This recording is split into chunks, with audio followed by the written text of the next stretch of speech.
Hi, Jeremy here, Modern Vitality. In today's video, the top 5 power herbs for mold illness or mycotoxin illness. We're going to be looking at my 5 favorite herbs for when you have a mold illness.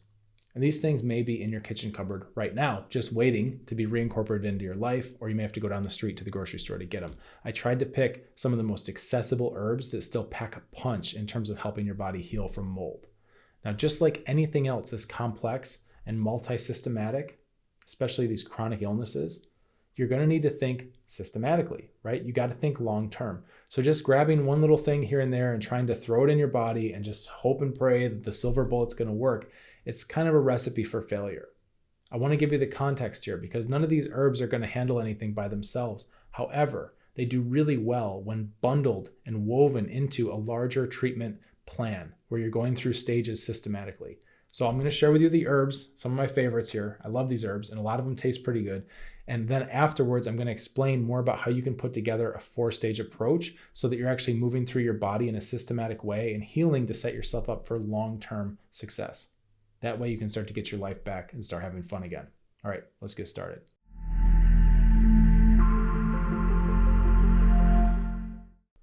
All right, here we go. I'm going to share with you my top 5 power herbs. And these are things that I found helpful for folks that are recovering from all manner of complex chronic inflammatory conditions. And the reason why is because no matter what the disease is, our human body still has the same types of pathways. If we start to respect the landscape of our body and we use things like some of these herbs I'm going to share with you in the context of a larger healing plan, the body's smart. It wants to work itself out. It wants to thrive. We are built to thrive. That's how we're designed. That's our optimal setting. So these are some of the herbs that I found can help most people get there. But my caveat, the reason I'm bringing this up, my caveat is that these are not good for everyone. In fact, there are some people that these kinds of herbs, even though we're looking at things that are able to be purchased in a grocery store, right? You don't need a prescription for this stuff. It doesn't mean it's necessarily safe or good for every single person. So I'll go through the caveats at the end when we do our 5 herbs. We'll talk about caveats so that you're not taking something that may mess you up. And of course, I'm not giving you medical advice. I'm just giving you information, and we're all adults here, right? And then after that, I'll show you how to weave these into a comprehensive strategy so that you're not just relying on one thing to try to fix your whole body, right? It's way better to have a comprehensive strategy. So these herbs could be seen as medicinal spices, right? Spices that you have in your kitchen. I tried to pick the things that are most accessible here, things that you can find at most grocery stores. You can get them online. You may even have these in your cupboard right now. And our first one is ginger. Okay, this is a famous herb for a reason. I'm starting with one that you hopefully know about already. Ginger, in Chinese medicine, we call it shengjiang, which means raw ginger. There's different types of ginger we use, but this is pictured here as raw ginger. Has a lot of properties. Some of the key ones, anti-inflammatory, which this should be kind of obvious in terms of why that's helpful when you're dealing with a complex chronic inflammatory condition, right? Having something going in your body that's helping with the inflammation, it's having an immune effect, that's good.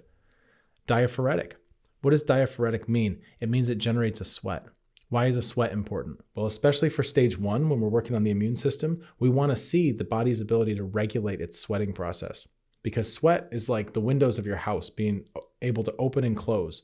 You need to have that ability. If they're stuck open and you're sweating all the time, that's not good. If you can never break a sweat, that's not good. We need to have what's called appropriate sweating. And sweating is really important because it's one of the ways that our immune system works to clear out pathogens. Isn't that cool? So that's why ginger is one of these folk remedies. Very, very useful for if you feel like you're getting a cold, coming down with something, a flu. A lot of people will take ginger tea or have ginger in a soup, or even ginger in a foot soak, right? Did you know you could soak your feet with ginger tea? Very, very interesting. And it's a good way to get that sweat going. When we have complex chronic inflammatory conditions, basically, it's like you're coming down with a flu in slow motion. This could be a 10-year flu or a 20-year flu where you just feel those body aches. And ginger may be one of these herbs that's very helpful in that case. It has a warming property. Ginger's warming. And you're going to see a theme here with all 5 of these herbs is they're all on the warming side. And why that is because in most cases, when we have a chronic illness, something that's gone on a long time, and I'm going to clarify this in the caveats towards the end, so you'll want to stick around for that. It's very important to get these distinctions. When you have a chronic illness that's been going on for a long time, often what's going on is we're running out the metabolism. Meaning, you might see this manifest as, oh, I've got a thyroid condition, or my adrenals are shot. Those are just manifestations. Those are just the tips of the branches. The reality is, deep down in the roots, is that we're running out of our vital energy. right? The metabolism is starting to get weaker because it takes so much energy to manage this condition, to manage the difficulties. So people's batteries start to run very, very low. And what often happens is people will start to get cold. Okay, cold hands and feet, very common. Cold body, can't warm up. Now, there is another side to this where people can get warm and hot. And typically that's because of inflammation. So it's not even a real heat. It's just an inflammatory process, or you're getting some kind of heat, just like how compost piles heat up when they're rotting. That can be happening inside with all the bacterial and other pathogen activity. It causes this false sense of heat. Most people who have been sick for a long time, deep down, are cold inside. And that's why we have to use things that warm them, right? This is one of the just general, don't take this as 100% fixed binary thing, but in general, we lean towards warming and rewarming because corpses are cold, right? Living things are warm. It's that simple. Ginger also benefits digestion, which is great and wonderful and important because we need to be able to extract our food. We need to be able to get energy out of that if we want to heal. So this is one of those herbs that can help a lot because so many times we get the gut dysbiosis coming in, no matter what's going on with you. If you have a hidden pathogen, it opens the door for more and more of these pathogens. And then all of a sudden we've just got this raucous party going on in our guts. And ginger is one of those herbs that can be helpful to benefit your digestion and help to restore some of that healthy environment there so that you can be more hospitable to healthy bacteria in your gut. You want to cultivate a nice, capable, and harmonious microbiome. And ginger is a good way to do that. Our next one is garlic. All right, garlic. Hopefully you've heard of this one too, right? Garlic. In Chinese medicine, we call it da suan. It's warming, again, and also has anti-parasitic effects. Now, garlic is one of these herbs that's got a lot of folklore around it. You know, different cultures will hang it up on their doors, or we have myths about garlic and vampires, right? That's something I remember just being a little kid and just thinking this was the most random weapon against vampires, right? Oh, the vampire's in my house. Okay, throw garlic at it. Where did this come from? Well, some of my thinking on this, when I started to explore folklore and traditional human culture and herbology and some of the ancient wisdom traditions, I've noticed that garlic is used in a lot of cultures for anti-parasitic actions. And if you think about a vampire and what that symbolizes, we have this creature who is active at night, drinks your blood, right? These kinds of things. It's very much sharing a lot of traits with parasites. That, and if you look at the werewolf, it's a similar kind of story, like getting active on the full moon. Although I've got different ideas about werewolves and maybe where that comes from with medical history, but that's for a different video. We'll talk about that another time. In terms of garlic, though, looking at it as an anti-vampire herb, right? We can see those tiny vampires, those little parasites that live inside of us. They don't like garlic either. And a lot of times raw garlic is actually used. That can be kind of harsh for your digestion. So if you're not acclimated to raw garlic, you might want to start small with that or work your way up. But people will eat little bits of raw garlic and get it down into their stomach, and it goes through the intestines and just goes along the whole way and can be very irritating to any kind of parasites that are in there.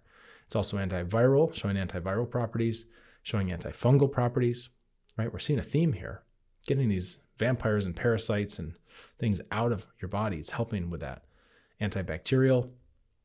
Also, now we have on the other side, cardioprotective, right? So what happens a lot of times with complex chronic inflammatory conditions is that we don't have a ton of energy, and then we don't exercise. And of course, the lack of exercise is not good for our heart. We can get problems with our blood pressure. We can get all kinds of problems with that. So you want to have these different ways to come in and try to offset some of the damage, right? And I've spoken before about fatigue. A lot of times fatigue is actually there to protect you. You shouldn't be exercising, but that doesn't mean that our cardiovascular system has to just suffer, okay? Especially when there are other solutions like garlic. Garlic's also good for food stagnation. Now, what's food stagnation? Well, food stagnation can be seen as gut dysbiosis, where you have a lot of bacteria that don't really belong in your digestive tract, that are just hanging out and partying. And the traditional thing with Eastern medicine with food stagnation is that basically you're not getting that peristalsis. You're not getting your food, and peristalsis means the way that your whole digestive tract kind of waves and pumps to move food down. So if you're not getting that process, then what oftentimes happens is you'll feel like you ate something and it's just sitting there. It's in you can feel it like in your stomach, or you can feel it kind of in your abdomen, and it just feels like a brick. Now, you may have overeaten. That happens. When we eat too much, it challenges the digestion. That can cause food stagnation, or we can just have some deficiency in the tone. There's different reasons why our body's not providing that peristalsis, but garlic is one of these herbs that shows some promise for helping move that along. So if you're having sluggish digestion, if you're eating food and it just kind of sits there in a heap in your body and you can just feel it like a brick, you might think about incorporating some more garlic into your diet. Cinnamon. Oh boy, number 3. So here's another herb that I hope you've heard of, and I'm going to take this from a few different angles. There's actually 3 different types of cinnamon we're going to look at. So I hope you've got your notebook ready, right? Pen and paper, and be taking notes, because there's a lot to learn with these distinctions. So cinnamon comes in 3 different types that we're going to talk about, and we'll go through them. We're doing the medicinal ones first, and then we'll do the culinary at the end. So the first type of cinnamon that we'll explore is called guizhi in Chinese medicine, and this is the twig, cinnamon twig. Now, the cinnamon comes on a tree. Okay, the best trees usually grow in Vietnam or thereabouts. That's what most people agree on. And cinnamon itself, if you get really, really, really high quality cinnamon, medicinal grade cinnamon, that can be one of the most expensive herbs per pound. So just know that while this is a common spice that you can get in your Starbucks latte, during autumn with like pumpkin spice and all that, there are actually different grades of cinnamon that are extremely potent and carry a premium price tag too. This is a high level herb. So when we look at this one, this is the cinnamon twig, and this comes from the tips, the twigs, right? The tips of the tree branches, the very outer tips. And you can see this cross section of, it's basically just the tip of the twig that's been cut, and you can see the inner woody part of the twig as well as the bark on the outside. And it's they're very small. These herbs are usually about the size of a penny or a dime. They're not really that big because they're the small tips of the twigs. And this is a warming herb, right? Of course. Has a diaphoretic property, which we already talked about with ginger, but it helps you with the sweating. Now, the thing about cinnamon twig that's diaphoretic means it helps you with your sweating. It's really interesting because this is the part of the tree that is in the expansive part, right? The tree is growing at the tips of the branches. And we'll come back to this with our next type of cinnamon, and I'll give you the contrast here. But this is the part that's growing upward and outward and expanding out of the tree. And it has the same type of effect with our circulatory system. It helps us increase our capillary pressure so that we're having an upward and outward pressure by the surface of our skin. Isn't that interesting? That helps to push out sweat, right? It helps with the pressure differential at the surface of our body, and it may help to prevent pathogens from coming in via the skin. Super cool. If you think about a balloon being blown up, that's the upward and outward effect of guizhi, the cinnamon twig, is having that same type of push, upward and outward push. It's expansive, like a balloon being blown up. And I really like this because when we deal with complex chronic inflammatory conditions, a lot of times, if it's been so long that you've been dealing with these things and it's sapping your energy, a lot of times we actually start to become more deflated. You feel it in your personality, you feel it in your body. We can see it in the eyes. I've done other videos about this, how you can look at these outward signs. And also, you just know, you go, man, I'm feeling like hollow and kind of deflated. This type of herb, because of where it grows on the tree, the part of the tree, it has a certain energy, and it's the opposite of that, right? It's inflating. It's very, very cool. We also have blood sugar regulation with cinnamon. And one of the things that you want to know about blood sugar regulation is that, yes, people with diabetic issues may benefit from incorporating more cinnamon into their diet. Of course, that would be great. If we're eating a Western diet, or even, some of these healthier versions of, clean eating and all that, we still may be eating things that can spike our blood sugar. Even if you're only eating fruits, you're still getting sugars from those fruits. So having some cinnamon, for example, if you're going to eat a pear, but you put a little cinnamon on it, right? We'll get to culinary cinnamon in just a minute, but even culinary cinnamon is going to have this same type of property where you can just put some on there and it'll help you absorb that without the blood sugar spike. Fascinating when we start to work that way with our diet, trying to eat our food medicinally and more balanced. Right, so we have issues with blood sugar that can manifest as diabetes. We also have issues with blood sugar that can manifest as menstrual issues, like PCOS, polycystic ovarian syndrome. A lot of times, women that have that are struggling, and they also have some kind of problem with insulin going on. And cinnamon, right, is used traditionally in the types of formulas. None of these herbs are usually used alone in Eastern medicine. It's always bundled into a context because you're going to have other herbs that are working together and balancing and all that. It's a skill, right? It's a very highly refined science of combining these things the right way for the right people. But when we look at a lot of these traditional formulas for PCOS, you can see there's cinnamon in there. And there's a lot to be said for the help with the blood sugar and how that communicates back to hormones. It's very interesting. And the third thing I'll tell you about blood sugar is that when you have, and this is probably the most important thing for any kind of complex chronic inflammatory condition, when you have fungus, yeast, bacteria that are rogue and getting wild, they want to eat your blood sugar. Okay, that's what feeds them. So anything we can do to keep the blood sugar more stable and more regulated will actually help to starve those pathogens. This is massive. We have also digestive support. Cinnamon can be useful for helping to warm, because it's warming. It can help to warm some of our digestion, which is, kind of a vague way to say this. But when you have people who come with even like gastroparesis, which basically just means the stomach is paralyzed, this happens. It's not fun.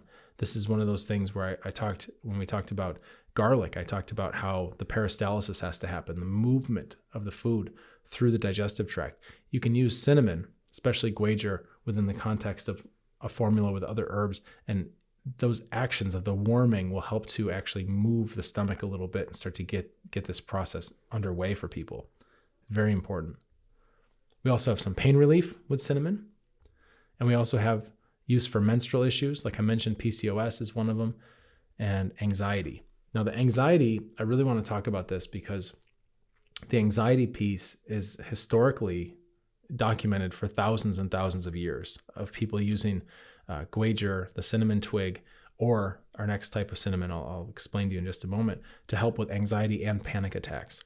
And there's this old term in Eastern medicine called running piglet chi, right? And what does that mean? Running piglet chi. Well, you can translate the chi as kind of like the energetics of it, right? But the idea is that it feels like a little piglet, a baby piglet is running from your abdomen all the way straight up your midline, up your throat.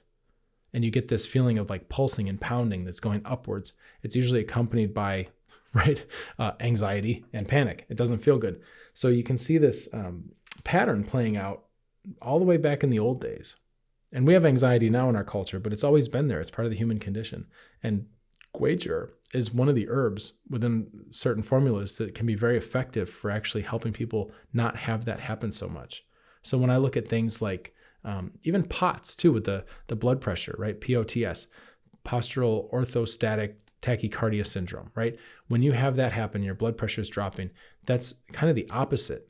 It's not going up like a piglet, it's going down and dropping. And guajir is one of the herbs that helps to regulate that as well. Very, very cool. We also have history of use for chronic UTI and yeast infections.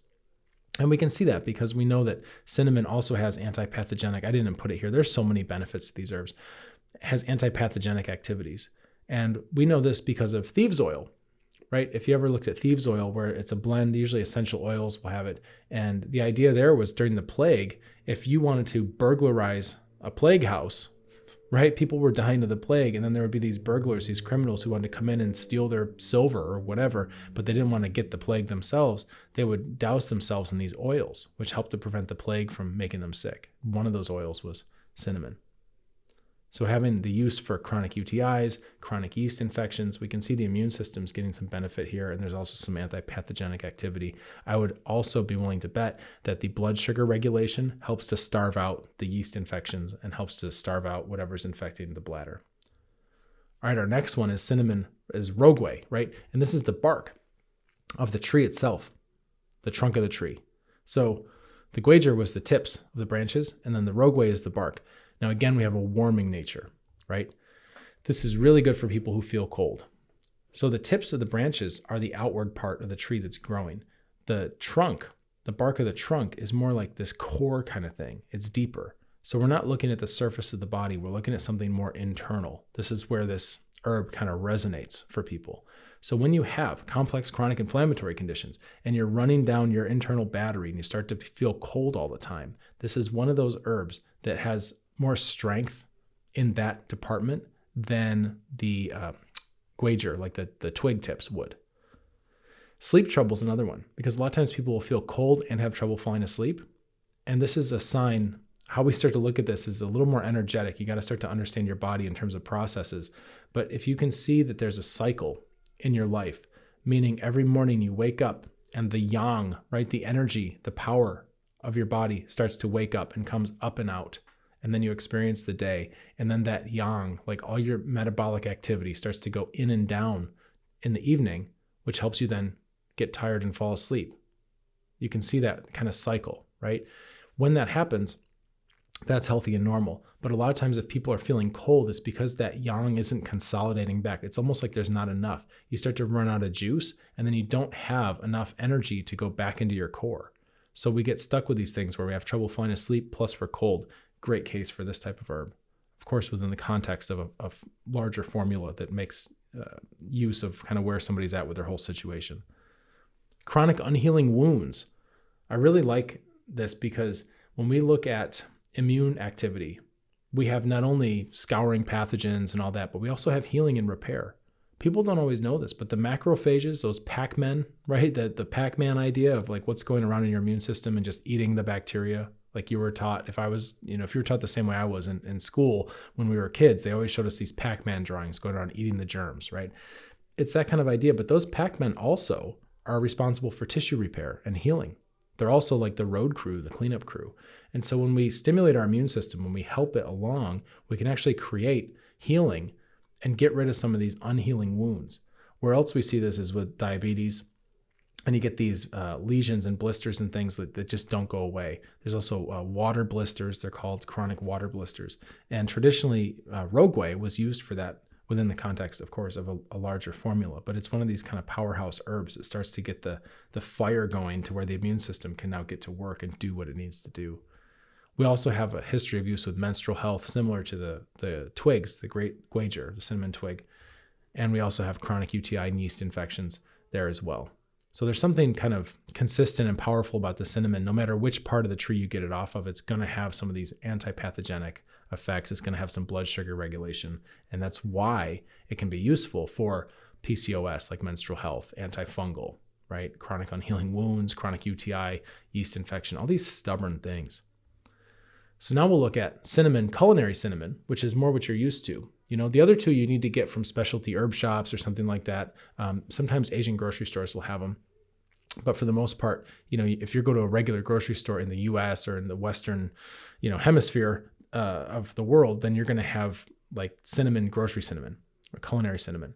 And even if you're only having culinary cinnamon, still good. It's not as strong or specialized as the twigs or the bark of the trunk.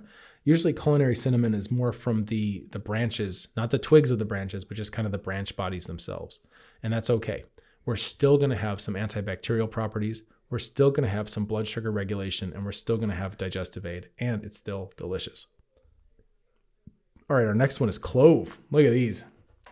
So clove, in Eastern medicine, we call it ding xiang, and again, it's a warming spice, right?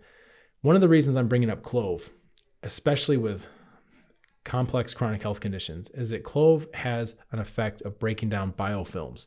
Now, biofilms are basically like the slime. It can be slimy all the way to basically like concrete consistency of the protective layers that a lot of times bacteria and other organisms will live in there too. But they basically secrete this so that they just have a protective slime layer that can be very, very hard as well, difficult to penetrate.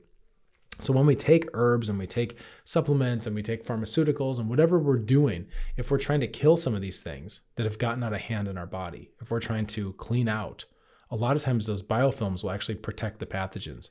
So when you have something like clove, and there are other herbs too that we use, there's a ton of these in Eastern medicine that break down biofilms. What that does is that starts to shatter the security system so that even though these germs, these pathogens that are in your body and don't belong there, even though they're trying to defend themselves with the slime, the clove helps to come in and penetrate that so that your other like killing agents, basically your other antimicrobial stuff, has an easier time getting through.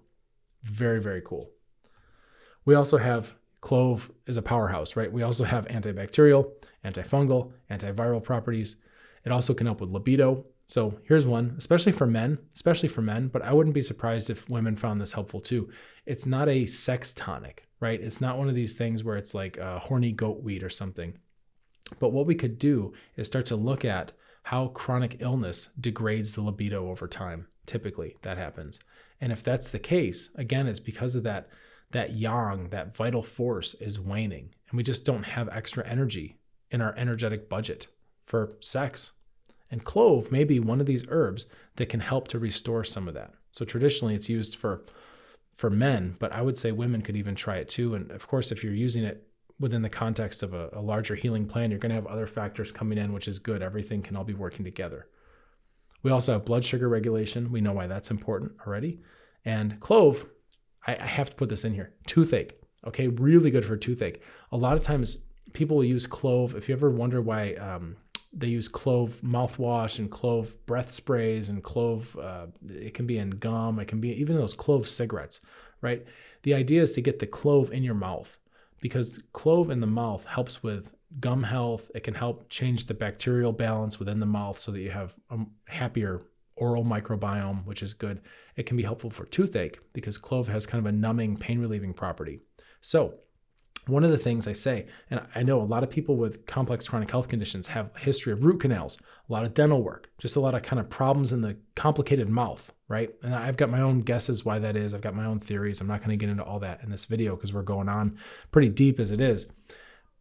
But what I recommend is to use clove, right? Use it in toothpaste, use clove oil, make things that have clove in them. For example, pho, like a Vietnamese soup, Pho, it's called pho. You can start to make those broths, and that'll have a lot of these warming spices in there. And what you can do is you can be eating that, drinking that, and especially if you have to get a dental procedure done, right? If you have to get a root canal or you have to get a filling or whatever it is, your mouth's hanging open for a long time. They're spraying cold water in your mouth. You're getting cold in there. And then when you get home, it's sore, it's painful. Get some cloves into your diet, right? Whether you're rubbing the oil on your gums or you're drinking a pho, like PHO, a pho broth or something, some way to get that clove in there, because that can help a lot with rewarming the mouth and recovering from a dental procedure. Really, really important, because you don't want those things to go on. You don't want to have sore, painful mouth for a long time on top of everything else. All right, number 5, Sichuan peppercorn. Woo! So these you may have heard of. You may know these. They're not spicy, right? In terms of, it's not like a jalapeno. It's not like a habanero. It's not that kind of spice. When we talk about the spice of Sichuan peppercorns, it's a different kind of spice. It's softer. It's like a sweet, numb kind of flavor. It's not spicy, like it's not going to light you up and make you reaching for glasses of water and all that kind of stuff. So you may be familiar with the Sichuan peppercorn, or this may be new for you. I saved it for our last one because this one's a little more exotic. It's a little harder to find, and it's powerful in different ways. So the Sichuan peppercorn, we call them huajiao in Eastern medicine. It's warming. It's really, really good for pain relief. Like I mentioned, it has a flavor that's kind of numbing almost. There's a sensation you get, right? They call it mala. When you're eating these, you'll get this little bit of happy, numb feeling in your mouth, okay? And it's kind of interesting because that's going to be happening throughout the rest of your body too. And you can use these for all kinds of things. So if you have a complex chronic health condition and there's pain, chronic pains, you can be eating huajiao or Sichuan peppercorn within your food, which is good. Usually you want to get them and grind them up in a pepper grinder, because they come like that. They're the peppercorns, and you can make them, you can eat them like that, how they are, but they're a little unpleasant because it's kind of crunchy to eat. And for example, like my kids are always picking them off if I cook something like a stir fry and I have some of these peppercorns in there. My kids, if they get it on their spoon, they're always like, "Oh, why didn't you crush up the peppercorns?" Well, sometimes you can, whatever, you do it how you want, but you can grind them up with a pepper grinder. That's probably the best way. Make them into a powder. Then you're eating it, and then you're getting the pain relief happening within your body systematically, which is great. Sometimes people use these externally too. Like they'll just put them in a wrap. Like you can wrap them in cloth and you can heat them up, and you can actually use that to pound, right? Use that as percussion and kind of like smash that as a massage, smash it into your sore joints or your muscles or whatever else, or even better, have somebody else do that for you. So people use these because they have such volatile oils. You can use them externally too, right? Really cool. They have an anti-inflammatory property. We're seeing some common themes here with these herbs for complex chronic inflammatory conditions, right? They have antiviral properties, antifungal properties, and they stimulate your appetite because they're delicious. There's really a very unique flavor with these. We spent a bit of time in Chengdu in China, which is in the Sichuan province, and I'll tell you, the food there, incredible. so dynamic, so flavorful, so delicious. And they're using a lot of these herbs. They're using garlic, they're using ginger, of course, right? But they're using also these Sichuan peppercorns in a lot of the dishes. And they have a very unique aromatic kind of sweetness to them. There's really nothing that tastes like that out there. Very, very unique. And if you're a person who likes to cook or who likes to explore new foods, this is something I'd really recommend you get into, because once you start cooking with these, your palate has now expanded. And why stimulate the appetite, right? Why is this good? A lot of people I meet say, oh, Jeremy, I'm having a hard time losing weight as it is. My metabolism's slowing down, right? Well, there's kind of two ways people tend to go with complex chronic inflammatory conditions. Some people have a hard time losing weight. Some people have a hard time gaining weight, right? There's actually two sides to it. It's not that everybody has a hard time losing weight, not at all. I've seen both. I've worked with both plenty, and you can get people to regulate, right? That's the idea. That's entirely the idea. When we have a low appetite, though, as a result of like basically all the beat down that we take from being ill for so long, that's not good. When people are trying to lose weight, you've got to still have an appetite. You've got to get that metabolic fire going, because eating and having that digestive drive is part of the cycle of being able to have vitality, which means then losing the weight. And same thing for people that have trouble gaining weight. They need to have that healthy appetite, stimulate the appetite. And these are one of the herbs that you can use for that. Even smelling them will do it if you don't like to eat them. But of course, I would recommend, if you're going to get into this, then go for it.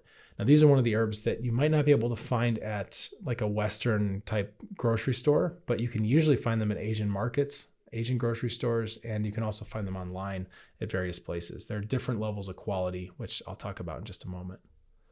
All right, here are the caveats. So we did my favorite 5. Okay, there's plenty more herbs and spices like this that are very powerful. I picked my favorite 5 within the context of complex chronic inflammatory conditions. Okay, things that I've seen that work for a lot of folks pretty well to incorporate. But I do have some caveats, and this is very important you understand this. You got to understand the caveats, and you've got to understand how to phase these things. Okay, it's one thing to just give somebody a bunch of colors and say, okay, here's your blue, here's your red, here's your yellow, right? But it's another thing to actually teach somebody how to paint and how to use them so that you don't just make a mess of the canvas. And this is the same thing with interventions. Everybody's looking for a silver bullet. Oh, I want the supplement that's going to save the day. Oh, we're looking to isolate the one variable and reduce your illness down to this one virus or this one little micro molecule in your body. No, we have to understand a whole system, right? Which means context. So my caveats here, if you want to get the most out of what you've spent your time learning here, is 1, are these panaceas? No. Okay, they're not panaceas by themselves. They are very, very helpful tools, and I'll go on to talk about that in just a moment. One of the things that we need to know is that not everybody will benefit, because I've given you a list of warming spices. So if someone has, for example, in Eastern medicine, we look at the tongue a lot, right? If we stick our tongue out and it's like bright red, these might not be appropriate for that person at that time. However, if that person can do things to get some of the heat down, some of the inflammation down in their body, then they may come to graduate to where they can start to enjoy these types of herbs and spices again, and it would be beneficial for them. Okay, people move through cycles. Just because something's not good for you right now doesn't mean it never will be. We have to have parameters around that so we can understand as we grow, right, as we heal, that we can start treating ourselves differently because we've become different. We're evolving through stages. So currently, right, if you look at your tongue, and of course, I'm not giving you medical advice, but I'm just in general, if you look at your tongue and it's bright red, or you look at your tongue and there's a big, thick yellow coat or dark coat on there, then usually these wouldn't be the first herbs I would pick or recommend. Okay, most people can handle these in some amount anyway, regardless, because it's mixed into your food and we're doing all kinds of things throughout the day. But if you want to be very strict about it and you want to really be precise, then if you're somebody who has a bright red tongue or has a big, thick yellow coat, then this wouldn't be the right time to incorporate a lot of warming herbs and spices. You don't want to add to more heat, even if it is false heat, right? Also, quality matters on all these. So I talked about 3 different types of cinnamon, right? And some of those are like the most expensive thing coming off the boat. There's all different quality levels. Same thing with the Sichuan peppercorns. You want all different quality levels. You want to make sure you're getting a very high quality one so that you're getting a very strong, potent spice, right? If you want this thing to be food that is medicinal, then you want to get medicinal quality spices. Okay, so be savvy with that. And then you also need to know that, like ginger, for example, you go to the store, ginger, hey, it's cheap. Well, you might want to go with organic ginger, because non-organic ginger is a lot bigger. How'd they get it bigger, right? First of all, that's the one question, right? We just start thinking like that. But what I've found is that oftentimes, if ginger is not organic, that means it's been irradiated. So we want to try to get things that haven't been irradiated, right? You want to start to look into all these qualities. If you can get your ginger organic, that would be great. Same thing with garlic. There's all kinds of garlic. Why not get organic garlic? Why not go to your local farmer's market and support a farmer who's growing some kind of heirloom strain of garlic, right? Something with a lot of color. Sometimes these garlics are like purple looking almost. You want to explore this stuff and try to find the freshest, highest quality you can. And I know I talked about cinnamon. Cloves are usually pretty straightforward.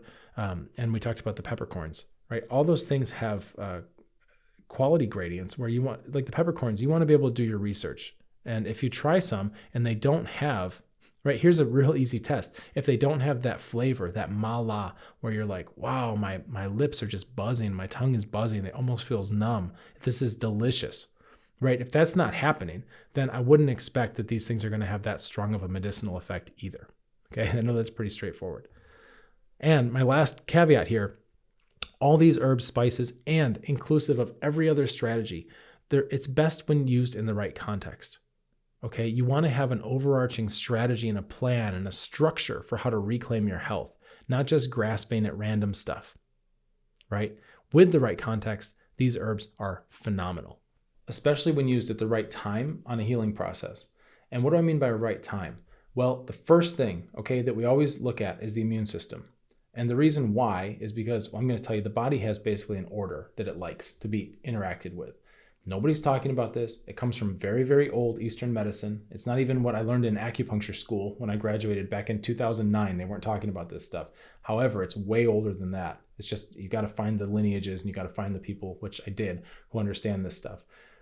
The body has an order. There are so many therapies that seem like a good idea for your condition. However, if you just throw everything at it, you're doing the shotgun approach. It's a mess. It's not scientific, right? You can't tell what's doing what. You wind up taking a bunch of stuff. It's not an easy process. But the best thing to do is to start organizing all of your strategies and go, okay, this is more of an immune strategy. This is more of a digestive strategy, right? All these over here, these are more for stress relief, neuroadrenal. These over here, this is more blood circulation. These over here, this is more boosting and supplementing deficiencies. This is more hormonal. You can start to make buckets, okay? And then you line your buckets up. And we're going to talk about the first 4 today, because that's where most people get the most benefits. In fact, most people go through the first 3 and they get the most benefits. So stage 1, immune system. Anything you have that's working on your immune system goes in that bucket. That's where we start. You want to have a very clear strategy here, and you want to be able to do things in an order that makes sense. So start with your immune system, because that's going to help get rid of a lot of the big problems, including hidden pathogens, including non-specific immune function, where you're just like smoldering and inflamed. It's going to help with biofilm breakdown. It's going to help with lymphatic flow. You're basically getting these things out of your body that don't belong there so that you can start to heal. You want to get the inflammation down. Okay, this is really important. Next is digestion, right? Digestive system.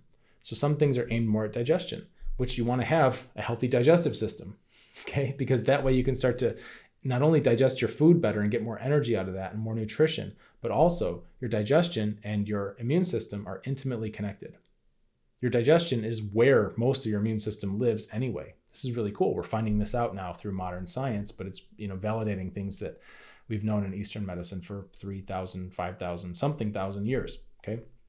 Very important. We also have gut dysbiosis, which means the balance of the little creatures that live in your intestines needs to be restored. So there can be some things that are growing and getting out of hand. There can be some things that should be there that aren't, due to a variety of factors, including what we eat, but also what we're exposed to. All the toxins, chemicals, pesticides, all this stuff, mycotoxins, right? There's a lot of things going on. Other meds, antibiotic use. There's a lot of stuff we can attribute to this imbalance in the guts. So you want to start to restore that. That's the next step. Stage 3, neuroadrenal, stress time. Okay, this is where we get going with the way our mind is working, the way our nervous system is working, the way we handle stress. If we feel neurologically overwhelmed, if we feel like we have a very close trigger, right? When little thing happens and it's like, whoom, it just, we get so, stressed out. we want to start to increase that threshold. This is where a lot of different therapies can be useful. There are herbs, there are supplements, there's breath work, like breathing practices, there's all kinds of stuff. And this is where those live. One of the mistakes I see happen a lot of times is people try to start there. We go, oh, it's mind over matter. I healed my mind. But really, it becomes very difficult. For example, like if you've got a bunch of parasites and heavy metals in your body, it becomes very difficult to will that stuff out. Whereas you could just go after your immune system first and get that cleaned up. And now you have a stronger base to stand on when you start to work on your own personal growth and spiritual practices and the way you show up in the world and the way you handle and metabolize stress. Okay, you set yourself up for success if you do things in the right order. This is also when we tend to get the sleep cycle dialed in better, right? Get that circadian rhythm going. It's lovely. Okay, we get back in touch with nature and how we evolved. The fourth one, blood circulation. This is where we start to move blood. This is where we start to really feed the cells and the tissue so they can grow, right? They can repair. This is where exercise tends to come in. This is one of the kind of mistakes I see people make too, is they try to start here. They start at stage 4, blood circulation, by starting some kind of exercise regimen when they have a complex chronic inflammatory condition and fatigue and exhaustion, and there's no energy to be had. And we think, oh, I better push through, right? I better push through it because exercise is good for me and maybe I just need to just break through. And what happens instead, because there's still inflammation that's just rampant in the immune system, most likely due to hidden pathogens or some other thing setting off the immune system, okay? What you do when you exercise is you're just recirculating all that inflamed blood. And then you get PEMS, post-exertional malaise syndrome, where you're knocked out for like a week, just suffering, like with this hangover from exercise. This is what happens with skipping steps. But if we do it right, if we get that stuff cleared out in the first place, by the time you get to stage 4, all of a sudden taking a walk or doing exercise or playing pickleball or whatever you're into, right? Kayaking, whatever it is, now is not going to be such a threat to your body because you're not circulating around a bunch of inflamed blood. This is really important to have this distinction. I've seen so many people who get so burned out because they try and fail, but you're trying things in the wrong order, which is why it's failing. There's nothing wrong with you specifically. There's no reason you can't exercise. You just can't exercise yet. It's not time yet. We have to get the rest of your system ready. Okay, so those are stages 1 through 4. So whatever you're doing, whatever therapies you're using, you want to start to examine that. And you want to start to understand, what system am I working on now? What system am I emphasizing with this? And can I make sure that before I'm working on exercising or working on my stress relief or whatever it is, that I've started with stage 1 with my immune system? Can I make sure that? Okay, it's really, really important. When you go in the right order, just like a combination lock, when you go in the right order, then it opens, right? It opens up, it expands, your world gets bigger. If you go in the wrong order, you're just going to be, trying to bang your head against the wall while you're trying to bust into a locked door. It's a whole different deal. Most people think that unlocking healing is like finding the right key for the lock. And that's a misconception because it's not a key lock, it's a combination lock.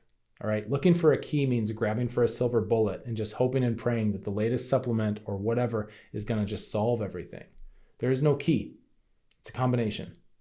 And the combination has to be the right stuff in the right order. Okay, those are the 2 caveats. This is just how it works. This is what I found. This is like the best way possible that I know to get somebody from feeling sick, shrinking world, not really happy about life, not much of a future, right? Frustrated, overwhelmed, exhausted, burned out, to working through the stages and then going, hey, I've been back to life again. I'm having sex again. I'm doing things. I'm showing up for my family.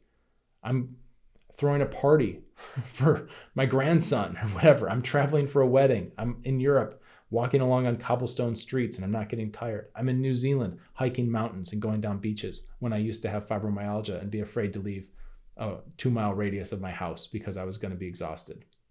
Right? These are how you get those changes. It doesn't just happen magically. You've got to have the right combination, which anybody can learn. That's part of my job, as I see it. If you're struggling with a complex chronic health condition, you might consider not struggling alone. I've built an amazing community. We've got our own chat group. We're off of the big tech things. It's just our own private chat where you can come in and you can meet other people who are lovely and positive and vibrant and supportive. Really fantastic people from all over the world that are on various stages of their healing journey. They're working the stages, right? Immune, digestive, neuroadrenal, blood circulation. They're in their process. I'm in there every day. It's free to join. You can come on in, you can ask me anything, you can meet some other people, you can be inspired, you can ask them things. What's working for you? Here's where I am. Introduce yourself. Even if you're shy, even if you're an introvert, it's a fantastic community. There's plenty, you're going to be in good company with introverts there. There's plenty of introverts, right? We're very respectful, we're very kind, we're careful with each other's energy, right? We have very good boundaries in there. So we have a chat group. There's also a vault where I've got interactive videos where you can start to really get yourself a plan so you can know what you're doing. What's your next practical step towards getting your life back?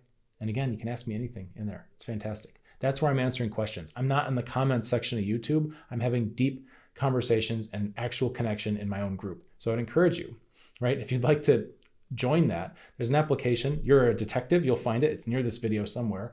And you can get your application sent in. And when I take a look, if you look like a good fit for our group, for what we're doing, I'll let you know. And I keep the group pretty cozy. We keep it like to 1 to 200 people is about the max. That way I know who's in there. And when I answer your question, it's very specific and I know who I'm talking to. Okay. But what happens with that is that it's capped. So it does fill up. So if I see your application come in and it looks like a good fit, it might be a month, might be 2 months before you get in. I'll try to get you in on the next monthly cohort. I'll do my best because I know that you're excited and you want to get in there. So I try not to make people wait, but just know if it does take a little while, that's why. So that's our group. I would encourage you to join. In the meantime, you might consider subscribing to this channel. That way you can get more health information like this video that helps you instead of just kind of mindlessly scrolling, which we all fall into sometimes, but you could actually train YouTube to show you videos that help you get your life back, right? Isn't that cool? Okay, so let's get you feeling better. Cheers.